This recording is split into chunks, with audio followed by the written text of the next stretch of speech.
¿Cómo andan, gente? ¿Todo bien? Bueno, hoy les quiero traer este videíto para presentarles un personaje histórico que tiene relación con el coleccionismo de libros y también una fuerte relación con el mundo de la encuadernación, que es este personaje de aquí, Jean Grolier. Voy a basar un poquito lo que les voy a contar en este libro y en otras informaciones que saqué obviamente de otras bibliografías, y les voy a contar un poquito la historia de este personaje interesantísimo del Renacimiento. A Grolier se lo considera el primer gran bibliófilo de la historia, y se lo considera así porque reunió una biblioteca inmensa y además con varios conceptos que eran únicos en la época. La familia de Jean Grolier era descendiente de italianos, supuestamente de Verona. Entonces él siempre tuvo esa conexión entre Italia y Francia, y por eso también fue un bibliófilo típico de su época, porque él formó una colección mezclando libros italianos y libros franceses, cosa que en la época era muy raro. O sea, el coleccionista de libros italianos juntaba obviamente libros solamente de Italia, el francés de Francia y así, ¿no? Estamos hablando, piensen, de cortes, ¿no? Estamos hablando aquí de bibliotecas formadas por reyes, formadas por cortes nobiliarias. Entonces, básicamente, obviamente no existía tanta conexión, era muy difícil viajar de país en país, con lo cual nadie compraba libros en otros países. Sin embargo, Grolier, como tuvo esa conexión con Italia, él formó una biblioteca mixta entre libros italianos y libros franceses, lo cual ya formó un punto único para este bibliófilo muy particular de la época. Grolier nació en Lyon en 1489, fíjense las fechas, ¿no?, que estamos hablando, es una cosa increíble, y murió en 1565, o sea, tuvo una vida muy prolongada para esa época, ¿cierto? Que la gente moría a los 30, 40 años, él vivió muchísimo tiempo. Su padre, Etienne Grolier, fue un comerciante y él obtiene, se supone que lo compró, un título nobiliario de tesorero general de Milán. Entonces ahí la familia empieza a moverse entre Italia y Francia y Grolier comienza a tener esta conexión con las dos culturas. Y nada menos, en Italia, al mismo tiempo, digamos en el mismo periodo histórico, estaba aconteciendo todo lo relacionado con la imprenta aldina, con Aldo Manusio, uno de los personajes también que alguna vez hablaremos, más importantes de la historia del libro. Grolier lo conoce a Manusio, genera una amistad con él, entonces ahí se generó también una conexión entre estos dos personajes y por eso Grolier tiene también todo ese bagaje dentro del mundo del libro italiano. En Francia, Grolier recibe una formación en humanística renacentista, estudiando con Gaspar Argilensis, que fue un gran personaje de la historia también, y tuvo también algunos títulos nobiliarios, fue vizconde de Aguisí, y también durante mucho tiempo fue tesorero general de Francia, embajador de la corte de Roma. Bueno, tenía una conexión muy interesante entre los dos países. Grolier, además, empieza a tener gusto por las encuadernaciones, y aquí viene un poco lo que nos interesa, porque él además termina haciendo algo que también era único en la época, que es generar una colección de libros, pero una colección de libros encuadernados, y encuadernados, digamos, con un cierto patrón. Hoy en día hablamos de hecho de las encuadernaciones al estilo Grolier, que ahora les voy a contar un poquito de qué se trata. Entonces, él no solo formó una biblioteca única para la época porque mezcló libros de dos países, como venimos hablando, sino que también generó una colección de encuadernaciones y encuadernaba absolutamente todos sus ejemplares. Se dice que Grolier era una persona muy generosa y de hecho es un clásico de sus libros. Estas inscripciones, por ejemplo, que aparecían en sus tapas, que dice Grolier et amicorum, o sea, Grolier y sus amigos. Hay dos teorías, que él prestaba sus libros para sus amigos, y también hay otra teoría que dice que él tenía varios ejemplares de cada libro, que tenía uno con la mejor encuadernación, digamos que era la que estaba en su biblioteca, y otros ejemplares que compartía con sus amigos. Pero esa inscripción, digamos, hoy en día es un clásico total, y además es una prueba fehaciente de que esa encuadernación que está señalizada, digamos, con esa inscripción, perteneció a la biblioteca de Grolier, obviamente. Grolier coleccionaba más que nada libros clásicos latinos, y la mayor producción de encuadernaciones sucede en Francia entre los años 1520 y 1555. Después, toda esta biblioteca de Grolier se mantuvo mucho tiempo en Francia y se empieza a dispersar a partir de 1675. Y obviamente hoy en día se encuentran, por supuesto, pocos ejemplares, se habla más o menos de unos 500 que sobrevivieron, y gran parte de eso está en el British Museum en Inglaterra y otra parte en la Biblioteca Nacional de Francia, y por supuesto algunos ejemplares en colecciones privadas, que de hecho este libro trata un poco de eso porque te cuenta y te da de hecho los nombres de todos los coleccionistas privados más los 2 museos, las 2 bibliotecas, que prestaron sus libros para hacer esta exposición que te voy a mostrar aquí. Es una exposición que se hizo en la British Museum, el British Museum, entre septiembre, 23 de septiembre y 31 de octubre de 1965. Se reunió un montón de encuadernaciones de Grolier, que ahora te voy a mostrar más en detalle aquí. Y este libro es muy interesante, como te digo, porque tiene una pequeña historia y habla, ¿ves?, de las encuadernaciones italianas, y además te da una descripción de cada una de las encuadernaciones. También te nombra a los coleccionistas que prestaron las encuadernaciones, entonces es muy interesante porque es un estudio además de rastreo del material. Grolier entonces, como te dije, formó un estilo de encuadernación. No era encuadernador, por supuesto, él era bibliófilo, ¿no? Estudioso, todo lo que te conté, y tenía sus encuadernadores. El más famoso de los encuadernadores que trabajaron con Grolier es Claude de Picq, un encuadernador obviamente francés, que hizo gran parte de las encuadernaciones de Grolier, pero también trabajó con otros. Las encuadernaciones de Grolier, por eso tenemos hoy en día, marcamos eso del estilo a la Grolier, se caracterizan principalmente por la combinación entre líneas rectas y florones curvos en general, que mezclados entre sí generaban unas composiciones muy ricas de hierros. Este ejemplar que te estoy mostrando, de hecho, podemos observar perfectamente que es una encuadernación de pleno cuero, ¿no?, como se hacía en la época. Generalmente aquí estábamos hablando de cueros de becerro. Si te fijas, se nota que es una encuadernación que tiene un doble nervio. Obviamente estamos hablando de encuadernaciones renacentistas, entonces son tapas de madera. Costura con nervio real, como te dije, nervio doble. Se nota de hecho en esta foto una característica que yo la he mencionado en alguna de las conferencias. Fíjate que no hay continuidad entre la tapa y la cofia. ¿Por qué? Porque no existen las gracias, entonces la cofia a veces quedaba un poquito más abajo, bien, de las tapas. Y esto que te decía de la inscripción típica del Grolieri et Amicorum, que podía estar en el pie, como está en este caso, pero a veces estaba aquí en el diseño central también. Y son todas características muy reconocibles de las encuadernaciones de Grolier. Vamos a ver aquí algunos ejemplos más. Fíjate que esta es un poco distinta, pero siempre se combina este elemento de línea recta, línea curva. Aquí tenemos más ejemplos. Como siempre te digo, todo está muy mezclado también, ¿no? Influencias árabes, influencia mudéjar. Ahí podemos ver otros ejemplos. Lo que es muy interesante de ver es que, si bien hay un estilo muy reconocible, no son repetitivas las encuadernaciones, o sea que de alguna manera se personalizaban. Este es un tipo de hierros muy reconocible de Grolier.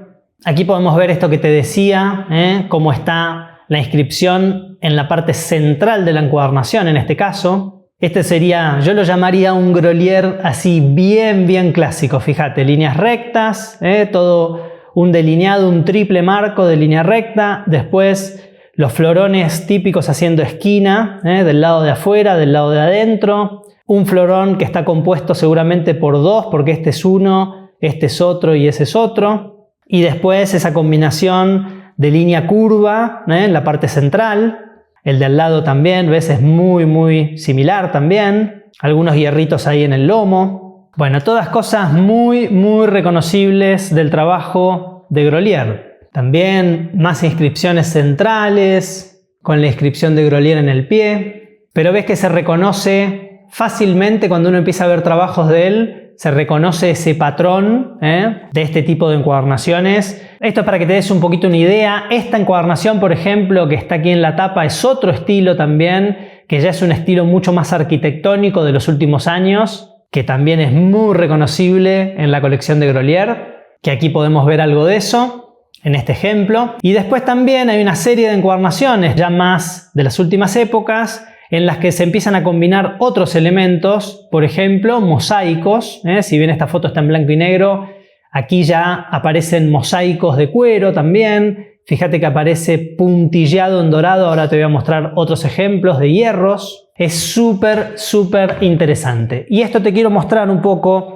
para que veas la importancia que tienen estos personajes en la época. Esto es un catálogo de hierros, que ahora te voy a mostrar qué es un hierro y más o menos cómo se usa para que tengas una idea de lo que yo te estoy contando y te puedas imaginar cómo se hizo esto. Fíjate lo que dice acá, florones aldinos plenos. Bien, esto como te digo es un catálogo. Yo puedo pedirle al grabador que me haga el hierro 320 y me va a hacer esto, que es un hierro para dorar, que se le llama vulgarmente hierro porque al principio de la historia eran de hierro. Hoy en día obviamente son de bronce, como estos dos que yo te estoy mostrando aquí. Y esto es lo que usamos para hacer cualquier trabajo de dorado clásico. Entonces, cuando vos vas a un catálogo, en este caso esto es un catálogo de Revenga de España, los catálogos muchas veces están, este es un muy lindo catálogo, están identificados por fechas, ¿ves? Por estilos. Mira, estos son florones del siglo XVII, florones del siglo XVIII, bueno, y así.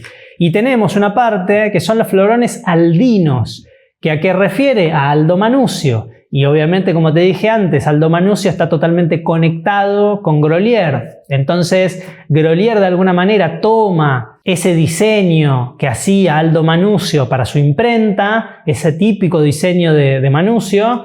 En el siglo XVI no existía llamar al grabador y que te hiciera un hierro, pero obviamente ellos fabricarían sus propios hierros, por supuesto, con algún orfebre ahí de la época. Entonces directamente él imita un poco todo lo que vio en la imprenta aldina y con eso empiezan a generar estos hierros. Por eso estos hierros se llaman aldinos, no se llaman de Grolier, quedaron con ese nombre aldino, pero son los que usaba Grolier. Si nos fijamos y comparamos muy fácilmente, yo te puedo comparar, vamos a comparar esta de aquí que está en colores, por ejemplo, y podemos buscar una similitud, Miremos, por ejemplo, uno de estos hierros de ahí encima y vos podés buscarle, ¿ves? Una similitud, por ejemplo, con este. De hecho, debe estar este hierro. Si lo busco un ratito lo voy a encontrar porque ya son estilos históricos, Pero ¿ves cómo está totalmente relacionado? Entonces, eso es lo que se habla de crear un estilo de hierros, ¿cierto? Hoy en día, cuando se hacen estudios de encuadernaciones para poder reconocer, una de las formas de estudiar las encuadernaciones es justamente a partir de los hierros, porque vos ya más o menos sabés de qué época es la encuadernación a partir de los hierros que tiene puestos, pero obviamente eso siempre hay que tener cuidado porque después en la historia se han ido repitiendo los hierros y después surgieron lo que los franceses llaman el pastiche, que es una mezcla de hierros que por ejemplo en el siglo XVIII se mezclaba mucho, en el siglo XIX, entonces después aparecen, claro, encuadernaciones modernas que pueden tener hierros aldinos mezclados con otros, pero bueno, es una fuente también de reconocimiento para el estudio de las encuadernaciones. Entonces yo te quería mostrar esto para que veas el tema este de los hierros y básicamente hay tres versiones que usaba Grolier en sus encuadernaciones, que eran los hierros plenos, como estos. Cuando decimos un hierro pleno quiere decir que se va a imprimir lo que vos estás viendo aquí, ¿cierto? Y si te fijas está relleno de alguna manera el hierro, ¿cierto? No tiene aire en el medio, es un pleno total, por eso se llama hierro pleno. Porque también existen los florones aldinos, evidé, que son huecos en definitiva, que son estos de aquí, ¿ves? Entonces, por eso te comenté que Grolier tiene esa segunda etapa de sus encuadernaciones, en la que empiezan a usar también este estilo de hierros, que tienen solamente marca la línea y la parte del medio es hueca, y esos hierros se aprovechan para rellenar lo otro con mosaico, es algo súper clásico de las encuadernaciones. Entonces cuando vos tenés un hierro así, que es exactamente este hierrito que yo te mostré antes, ves que es una flor y es hueca. Entonces yo con esa flor lo que puedo hacer es cortar a partir de esto, marcar, cortar un pedacito de cuero, hacer la marca del hierro, poner ese pedacito de cuero, grabar encima y lo que está hueco en el hierro en definitiva va a quedar con el mosaico de cuero y la línea se va a dorar o se va a gofrar según lo que yo quiera. Esa es la forma en la que se trabajó durante años de años y hoy en día todavía se siguen haciendo esas reproducciones. Y se hacen con estos hierros evidé o hierro hueco, que es un clásico también de los florones aldinos. ¿Ves? De hecho, esto que te cuento aparece en esta hojita del catálogo, que se los denomina florones para mosaico, que ya son tipo florcitas y esas cosas, y ves que son todos huecos también, porque están justamente pensados para que vos puedas hacer un mosaico ahí adentro. Y la última variante que usó Grolier son estos, ves que dice florones aldé o aldinos, ¿no? Azuré, azurados es la traducción que tengo en español, que es más o menos el mismo concepto, ¿ves? Son más huecos y tienen unas rayitas. Ese, por ejemplo, el 172 es un clásico, o el de al lado. ¿Ves que tiene todas unas rayitas marcadas ahí? Entonces no es un hierro pleno, es un hierro, como te digo, azurado, con esas rayitas, y es el tercer diseño que Grolier usaba muchísimo: hierro pleno, hierro evidé o hierro hueco y hierros azurados, que es como hueco pero con rayitas. Con esos tres, más las líneas rectas, combinación de florones, esas eran las características principales más o menos de los diseños de las encuadernaciones de Grolier. Así que eso es un poco la historia de este gran personaje, Jean Grolier, que su nombre completo era Jean Grolier de Servier o algo así, no tengo muy bien la pronunciación. Un personaje riquísimo de la historia, que fue, por ejemplo, secretario también de Luis XII. También se relacionó con el rey François I. Bueno, siempre conectado obviamente con las cortes. Una persona, como dije antes, que tuvo títulos nobiliarios, que a partir de todo eso invirtió prácticamente su vida a la colección de libros y a armar una de las bibliotecas más impresionantes de la historia. Y por último te quiero mostrar una mínima cosita técnica para que termines de entender un poco de esta historia de un hierro, ¿no? Ya vamos a hacer algún curso a futuro de toda la parte de dorado, pero te voy a hacer una mínima demostración para que entiendas básicamente esto. Como te dije, los hierros, cualquier tipo de hierros, el proceso que nosotros hacemos es, primero, generar una plantilla con tinta. Entonces yo puedo agarrar el hierro, generalmente esto lo hacemos con una tinta de sello, Voy a agarrar mi hierrito y lo voy a imprimir en definitiva en un papel.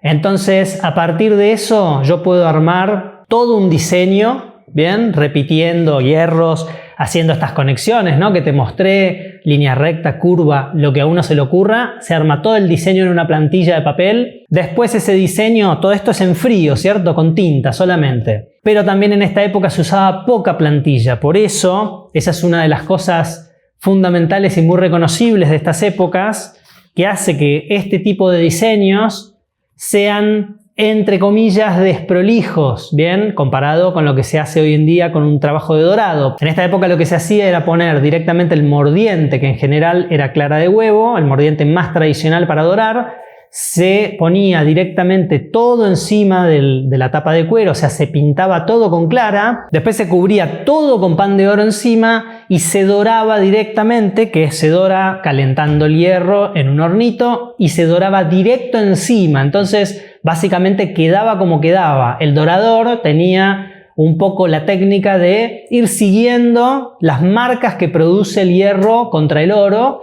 y trabajaba con eso, no trabajaban en general con plantilla. Después eso se va de alguna manera profesionalizando y se empiezan a hacer estas plantillas como te muestro, que sería el proceso que hacemos hoy en día. Entonces vos haces toda la plantilla con tinta en un papel, después pones esa plantilla arriba del libro, calentás el hierro con una temperatura media, pasamos el hierro que hay que volver a entrar a la plantilla. Todos los hierros, de hecho, en general tienen alguna marca para saber cuál es la parte de abajo, de arriba. Eso son cositas que hacemos directo a los encuadernadores, o alguna referencia, ¿bien?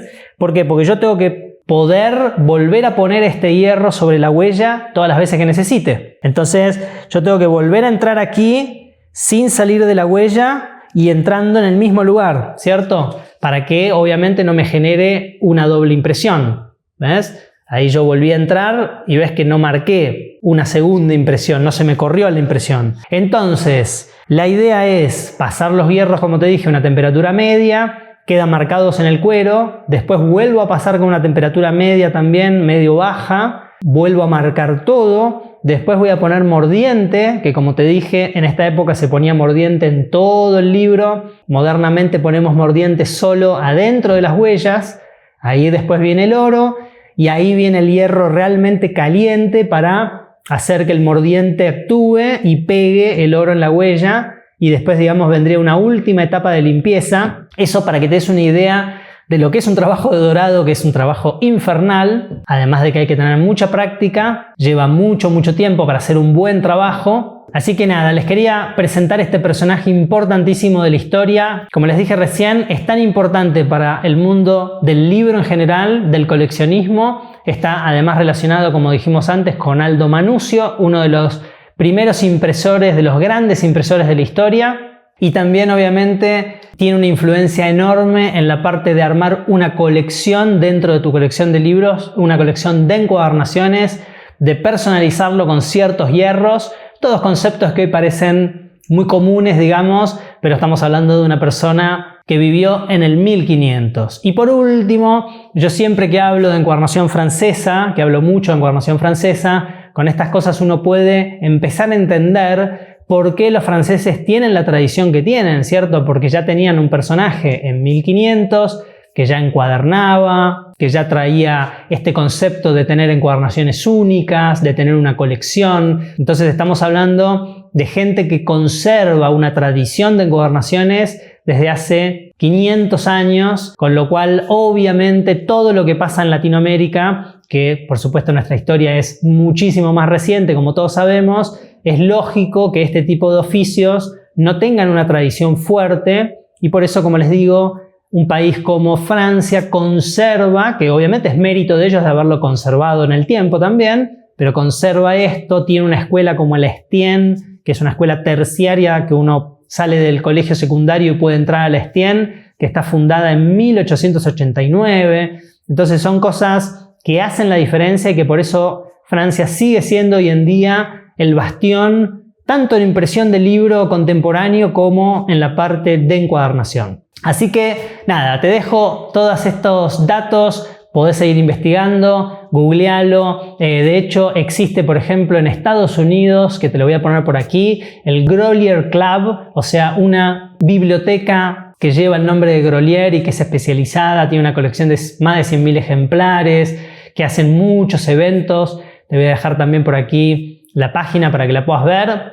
Así que nada, es un personaje súper importante de la historia. Jean Grolier, como te dije, considerado uno de los primeros grandes bibliófilos de la historia y obviamente también coleccionista de encuadernaciones. Espero que te haya gustado y nos vemos la próxima.